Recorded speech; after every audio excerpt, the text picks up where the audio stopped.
যখন হঠাৎ করে কারো মৃত্যুর খবর শুনি, বুকের ভিতরটা থরথর করে কেঁপে ওঠে।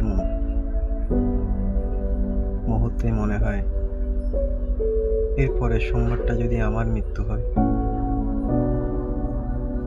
মানুষ তখন কেঁদে ফেলে, ভালোবাসার কথা বলে, হাজারো চুক্তিতে বোঝায় জীবন কত অমূল্য, কত মূল্যবান।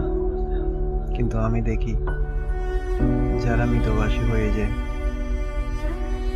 সময় তাদের নাম মুছে ফেলে ধীরে ধীরে। প্রথমে কারো নাম, তারপর নির্বাক ভুলে যাবা, এরপর একদিন কেউই মনে রাখে না। পাচামানি যেন আজকাল শুধু নিজের জায়গা দখল করে রাখা, কারণ মৃত্যু মানুষকে নয়, মৃত্যু মুছে দেয় তার অস্তিত্ব, স্মৃতি, সব।